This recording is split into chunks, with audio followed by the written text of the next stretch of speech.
Hey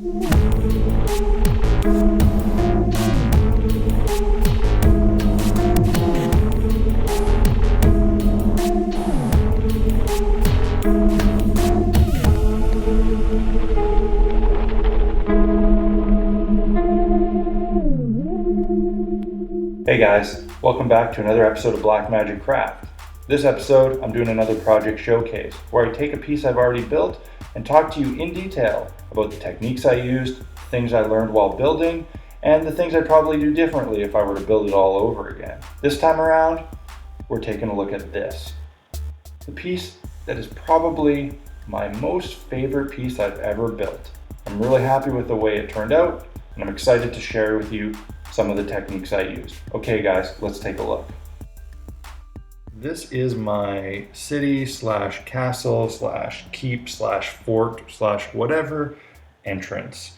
It is the first project that I completed in my new crafting / game space. For those of you that saw my video tour about that, it was something that took quite a few hours.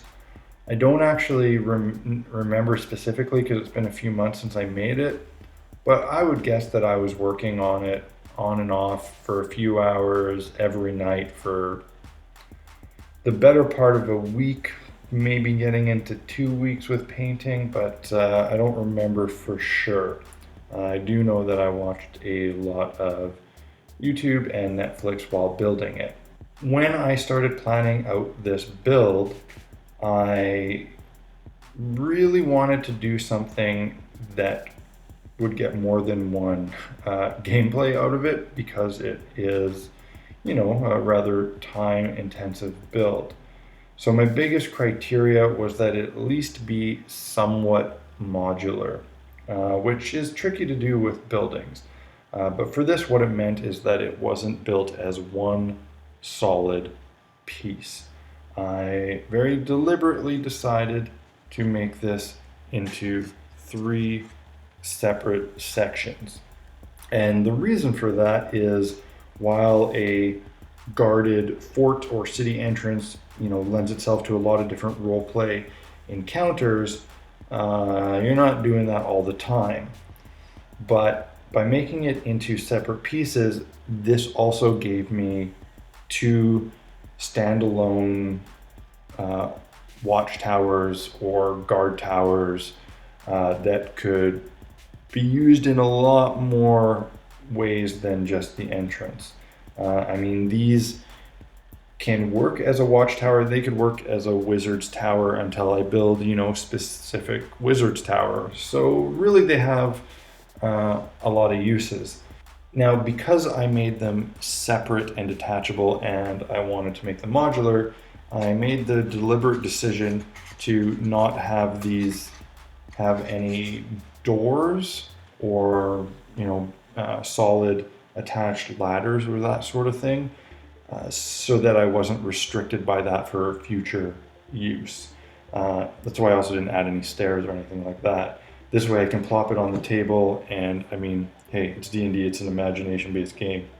If I tell the characters that one session that this watchtower has a door here, or one session it has, just a ladder going up the back, whatever, that can be done. I didn't want to lock those aspects of the pieces down. The other part of the plan was that I would eventually make more center sections without doors, like just plain walls, so that it could represent the side or back of a fort or whatever, without a door if people are being sneaky and trying to climb up or whatever. I haven't done that yet, but it's something I may get around to at some point. But you know how it goes. You finish a project like this and you get distracted and you want to start working on something different. So we'll see if I eventually make it. Now, as far as the actual building of this piece goes, it was simple yet complicated. The whole thing, with the exception of the doors and these little lanterns, is styrofoam. It's a mix of pink insulation foam and dollar store foam core. So when I made this, I started with the towers first. They're actually a pretty simple construction. They are just 4 foam core walls that are glued together and have these pieces concealing the corners, and then a bottom piece to hold it all together, and this top little fort section. So I started by making 8 panels, 4 for each tower. I then drew out my brickwork, and I used the tried and true method of just pen carving and then texturing with tinfoil. In terms of the actual stone pattern, on these ones, all I did was lay out a 1/2 inch spaced continuous mortar lines, and I drew those, and then just freehand improvised all the individual bricks, put on a movie and just bang out all the panels.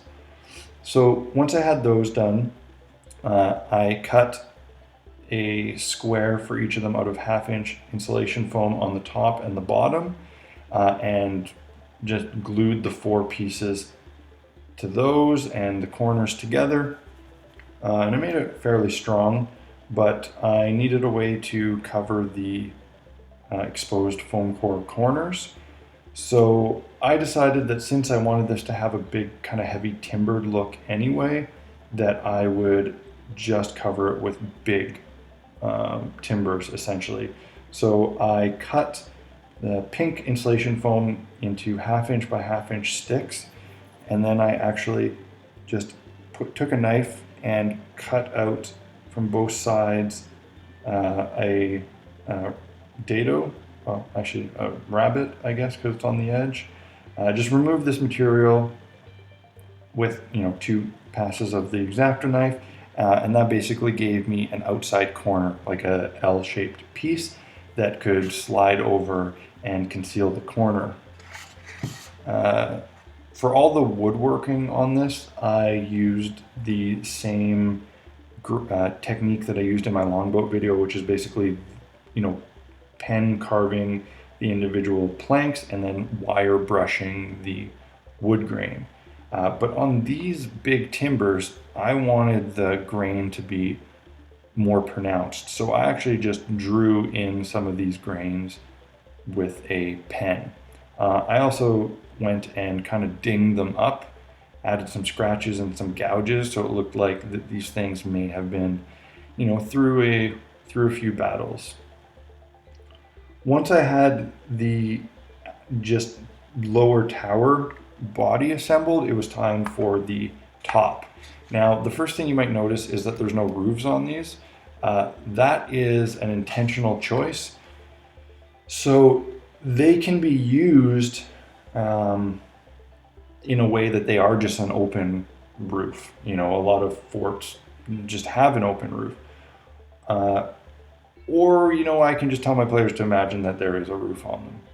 I didn't actually want to build them because I wanted it to be open for gameplay, for minis to be inside, and use your imagination. There's a roof on it. I could make one separately in the future, but I probably won't. I don't think it's really that necessary. So anyway, once I had this bottom part built, it was time for these top sections, and they are on a floor of 1/2 inch insulation foam, but it kind of looks like it's on something thinner. And that's because when I made the floor, I cut out the square at a 1/2 inch material, and then much like these timbers, I cut out a rabbet that was the thickness of the foam core walls so that they could just slide in and be glued on 2 surfaces, which made it really strong and didn't leave me with a 1/2 inch thick edge, right? Because I didn't really want to see that.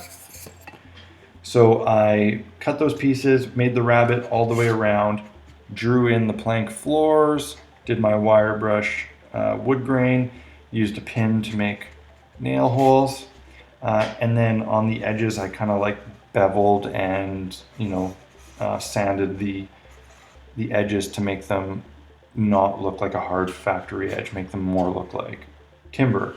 I then made these panels, didn't have these on them. They're just, foam core with the wood slats and the wood grain glued up. And then these are individual pieces that are added on after. And this is a technique I use on a lot of my buildings. I take the dollar store foam core and I lay it on the table. I take my hot wire cutter and just using the prongs and the table as a guide, I will run it through this way and basically cut these really thin sheets of styrofoam. They end up coming out in various thicknesses depending on how I'm holding it, but usually like a 1/16 of an inch to an 1/8 of an inch. So I'll have these thin sheets, almost like paper of styrofoam, and then I will wire brush texture the whole thing. And as I do stuff like this, I just cut individual strips and hold them up, glue them in place, cut them to length. And I think that adds a lot of really nice depth to a piece. I didn't do it on this, but I do it on some of my other buildings, and I'll show those in other videos in the future. But you take the same technique, you cut this thin material, and on your stonework, just pick random bricks and slice out little squares the same size and glue them on, and that will give some variance to the stonework. Once I had these up, I just capped the top with some strips that I made out of, again, 1/2 inch insulation foam, cut it down to the thickness I wanted, and made these timbers. On these, I took an X-Acto and kind of cut off pieces of the corner to make them look like they're rough hewn timber. Cut out the windows, that's pretty self-explanatory. I think what makes these, look really nice are these supports. And again, just 1/2 inch foam that I cut into strips that are about, 3/8 to 1/4 inch by 3/8 long. Wire brush, again, just cut these pieces and glued them in place. There's really nothing that, complicated about this. It comes down to, do you have a way to make this size material? And if you have a hot wire table, you're good to go. Doing it with a knife is possible, but more difficult than I would like to do. They're just PVA glued together. I use some pins to kind of tack them in place as they're drying, and after my coats of Mod Podge and polyurethane, they end up really strong.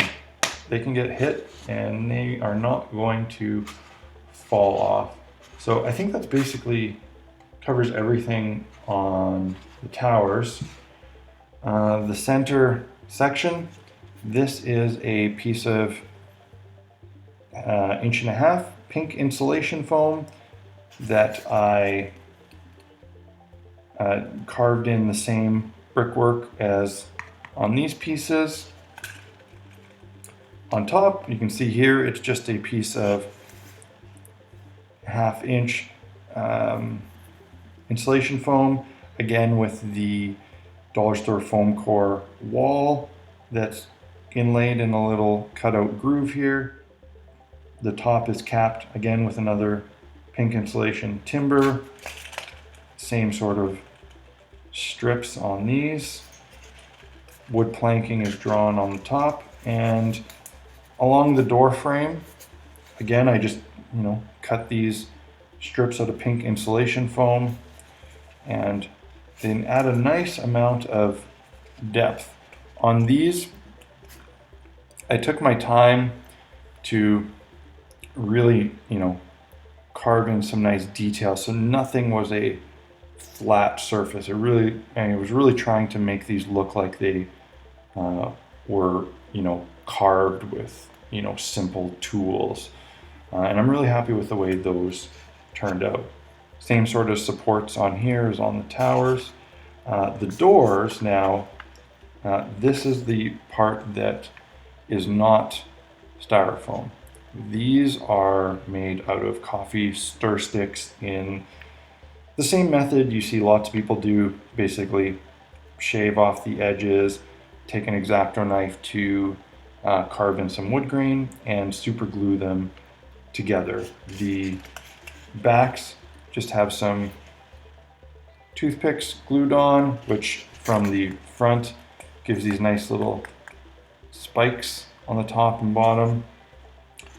The door handles are, I don't remember specifically what they are, but they're bought from Michael's in the jewelry section. They're, I think, part of necklace making. You put like a thread or a piece of thin leather through. It's like a clasp or whatever.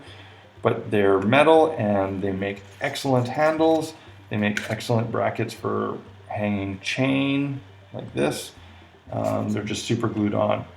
The swinging mechanism is basically the same as DM Scotty always uses, with a toothpick that just goes into a hole. But these doors, I actually made them so that they could come out, so that I, in theory, could make other doors. If I wanted a big iron gate, I could make individual doors that are interchangeable.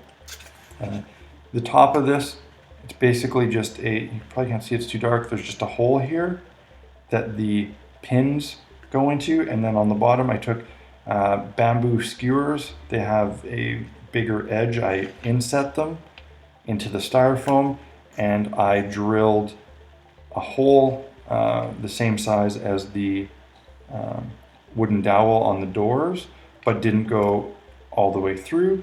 And in order to put these doors in, you just slide them up into the top hole, which goes further, and then back down, and they just ride on there. This also allowed me to paint these doors separately, which was kind of convenient. I added a little blob of hot glue onto the ends of these just to give them some resistance, so that they would stay in position, open or closed, because I found at first they just kind of swung too wildly. But yeah, they work really, really well, and I'm quite happy with the way they turned out. Still haven't gotten around to making any different interchangeable doors for them yet, but maybe one day. And then the last really nice detail on these are these lanterns. And any of you that buy supplies at Michael's, if you go to the bead section, they have these round packages of assorted different shaped beads. I bought one of those and I use them for different things. And they had these nice kind of hexagon shaped beads. And I thought they kind of naturally looked like lanterns. So I just painted them out gunmetal, and then inside did some yellow and orange to kind of look like glowing lantern light. Took a few lengths of jewelry chain and just hung them on there. And I don't know, I really like the way these look. I think they really dress it up. Now, the one way they could be better is if they had little LED lights in them. And I think that would be possible with a fine enough wire fed up this chain and through and into the styrofoam, and then you could have a watch battery held in the bottom. I have been waiting for several weeks for a bunch of flickering LEDs, tiny like micro on-off switches, and button battery holders that I ordered to do that kind of thing on future stuff, but I ordered them on eBay from Hong Kong, and they're still not here yet. But they're cheap, so that's something I'm going to be working on in the future. And I think the only other detail that I haven't talked about on this are these spikes. And like everything else, they're just styrofoam. Just cut little pyramids, glued them in place, and man, with a few coats of Mod Podge, these little styrofoam spikes are hard. I can push on that with quite a bit of force, enough that I put a dent in my finger and it did not damage those spikes.